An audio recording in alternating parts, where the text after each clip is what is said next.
வணக்கம். ஜிகேஎஸ்வி ரவிச்சந்திரன். இன்னைக்கு நாம் இந்த வீடியோவில் என்ன பார்க்க போகிறோம் அப்படின்னா, what to do not to அப்படிங்கிறதான் பார்க்க போகிறோம். எது செய்யணும், எது செய்யக்கூடாது. நம்மளுடைய அறியாமையினால் நிறைய தவறுகள் பண்ணியிருக்கோம்.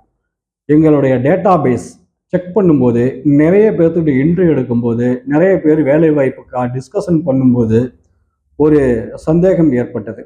அதனுடைய ஆய்வு ரிப்போர்ட்டு தான் இது. மற்றபடி உங்களுக்கு சொல்யூஷனாகவும் இருக்கும். பயன்படுத்திக்கிறவங்க பயன்படுத்திக்கலாம். போஸ்ட் கிராஜுவேட் எல்லாரும் படிச்சிருக்கிறீங்க. ஏன் போஸ்ட் கிராஜுவேட் படிச்சிருக்கீங்க சொல்லி கேட்ட கேள்விக்கு அவங்க சொன்ன பதில், அவங்க போஸ்ட் கிராஜுவேட் படித்தா நாலேஜு, கேப்பபிலிட்டி, திறமை இதெல்லாம் அதிகமாகும், அதை வச்சு இன்னும் கொஞ்சம் ஹையர் லெவலில் போகலாம் அப்படின்னு சொல்லலை. அவங்க என்ன சொன்னாங்க, யூஜிக்கு தர சம்பளத்தை விட 2000 ரூபா அதிகமாக கிடைக்கும். யூஜிக்கு இப்போ 10,000 ரூபா 12,000 ரூபான்னா பிஜி முடித்தா 14,000 ரூபா 15,000 ரூபா கிடைக்குன்னு சொன்னாங்க. நல்லா யோசிச்சு பாருங்கள். ஒரு கிராஜுவேட் முடிச்சுட்டு 24 மாதம் கஷ்டப்பட்டு டைமு 2 வருஷம் லைஃபு பணமும் செலவு பண்ணிட்டு 14,000 ரூபா சம்பளம் வெறும் 2,000 ரூபா அதிக சம்பளத்துக்காக நம்ம விளையாண்டுருக்கோம். அறியாமல் இந்த படிப்பை நம்ம படிச்சிருக்கோம். அதே கொஞ்சம் மாற்றி யோசிச்சு பாருங்கள். ஒரு டிகிரி 2 இயர்ஸ் எக்ஸ்பீரியன்ஸ் உள்ள நம்ம நல்ல தொழில் திறமையை கற்றுக்கிட்டு நம்ம 30,000 ரூபாய்க்கு மாறி இருக்கலாம்.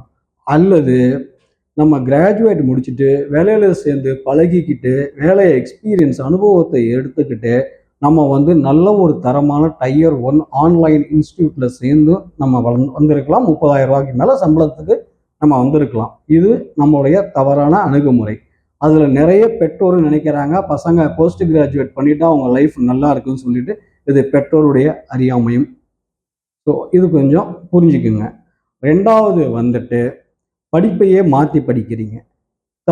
அதாவது தவறான கைடன்ஸ் வச்சுக்கிட்டு நீங்கள் படிக்கிறீங்க. எப்படின்னா, பிகாம் படிச்சுட்டு நிபோஸ் படிக்கிறீங்க, கம்ப்யூட்டர் சயின்ஸ் படிச்சுட்டு நிபோஸ் படிக்கிறீங்க, பிஇ படிச்சுட்டு டேலி படிக்கிறீங்க. பிஇக்கு டேலிக்கு என்ன சம்பந்தம்? பிஇ முடித்தவங்க நிபோஸ் படித்தாலும் ஓகே, அது அலைன்மெண்ட் ஆகுது. அதே பிகாம் படித்தவங்க டேலி இந்த மாதிரி அக்கௌண்ட்ஸ் கோர்ஸ் படித்தாங்கன்னா அவங்களுக்கு இதை செட் ஆகும். பிகாம் ஐடி படித்தவங்க நிபோஸை படிக்கிறாங்க, எப்படி செட் ஆகும்? ஸோ இது சம்பந்தம் இல்லாத படிப்பு.